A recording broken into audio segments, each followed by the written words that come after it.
బంధం అంటే ఎలా ఉండాలో తెలుసా? ప్రేమను పంచేటప్పుడు రాధాకృష్ణుడిలా, కష్ట సమయంలో సీతారాముడిలా, ధైర్యంగా నిలబడే వేళ కృష్ణుడు సత్యభామల, ప్రేమను పొందే వేళ శ్రీనివాస పద్మావతిలా ఉండాలి. మాంగళ్య బంధం ఎంత విలువైనదో తెలుసా? పెళ్ళి అనే బంధం చాలా విలువైనది. అనవసరమైన ఇగోలకు వెళ్ళి చెప్పుడు మాటలు విని అపార్థం చేసుకొని మీ బంధాన్ని దూరం చేసుకోకండి. 7 అడుగులు నడిచినప్పుడు 7 జన్మలు ఉండకపోయినా ఈ జన్మలోనైనా ఒకరికి ఒకరు అర్థం చేసుకొని హ్యాపీగా ఉండండి. బంధం భరించలేనంత బరువైనది కాదు, విడిపోయేంత విలువలేనిది కాదు. భరిస్తే బలం అవుతుంది. అర్థం చేసుకోగలిగితే దాని విలువ పెరుగుతుంది. మనల్ని అర్థం చేసుకునే వాళ్ళకి మన రూపంతో పని లేదు, మన మనసుతోని పని లేదు. మనల్ని బాధ పెట్టే వాళ్ళకి మన మనసుతోని పని లేదు, వాళ్ళ అవసరానికి తప్ప. మన చెలిమి కోరేవారికి మన స్తోమత అవసరం లేదు, మన వ్యక్తిత్వంతో పని లేదు. మనల్ని దూరం పెట్టేవారికి మన ఫీలింగ్స్తో పని లేదు, వాళ్ళ స్వార్థంతోనే పని.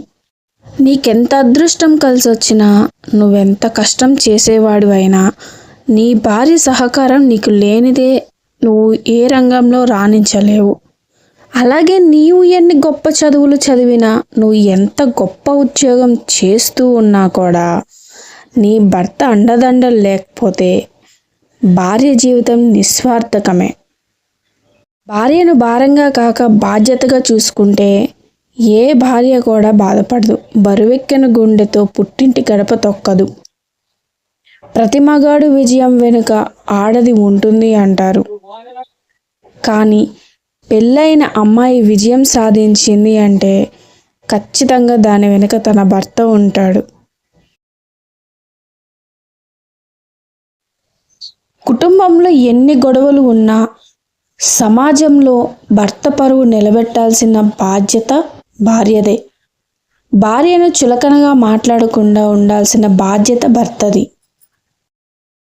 అదృష్టం అంటే అందం, ఐశ్వర్యం, ఆస్తి ఉన్న భార్య దొరకటం కాదు, అర్థం చేసుకునే భార్య రావడం నిజమైన అదృష్టం. భార్య చేసే త్యాగాలు ఎవరూ చేయలేరు. భార్య పంచే ప్రేమ ఎవరూ పంచలేరు. భార్య పడే కష్టం ఎవరూ పడలేరు. వీటన్నిటికీ భార్య ఆశించేది భర్త ప్రేమానురాగాలు మాత్రమే.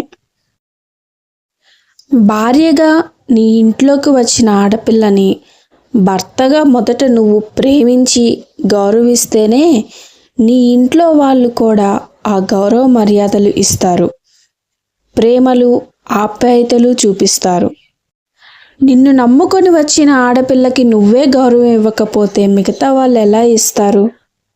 దేవుడు మన క్షేమం కోసమే కొన్ని బంధాలను దగ్గర చేస్తాడు. దగ్గరైన బంధాన్ని దూరం చేసుకోకండి. దూరమయ్యే బంధాల కోసం ఆరాటపడకండి. ఆయనని మార్చలేము అని గ్రహించిన భార్య, తనతో మాట్లాడి గెలవలేము అని తెలిసిన భర్త కలిసి బ్రతకడమే నిజమైన దాంపత్యం. మనం బాగున్నప్పుడు అందరూ బాగానే మాట్లాడతారు. అదే బాధల్లో ఉంటే మాట్లాడడమే దండగా అనుకుంటారు. ఇష్టంగా ఉంటే కాకమ్మ కబుర్లు చెప్తారు. కష్టం వస్తే కంటికి కూడా కనిపించరు. బంధాలు పైకి బలంగానే ఉంటాయి, బలహీన పరిస్థితుల్లో మాత్రం భారంగా మారిపోతాయి. స్నేహితులు, సన్నిహితులు అందరూ చుట్టాలే, కానీ కష్టాల్లో నలుగురు నన్ను ఒంటరిని చేసిన వాళ్ళే. కఠినమైన కష్టమైన నీకు తోడుగా ఉండేది ఒక్కరే.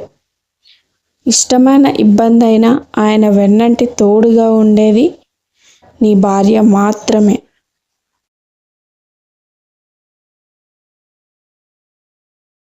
ఎవ్వరి ప్రవర్తన వాళ్ళ అదృష్టం నిర్ణయిస్తుందంటారు.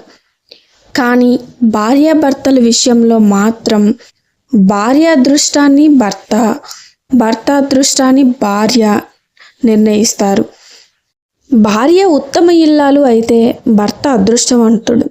కళ్ళల్లో పెట్టుకొని చూసుకునే భర్త దొరికితే భార్య అదృష్టవంతురాలు.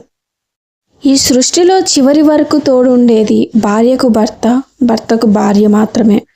ఎవరి కోసమో మీ బంధాన్ని వదులుకోకండి. Please like, share, subscribe.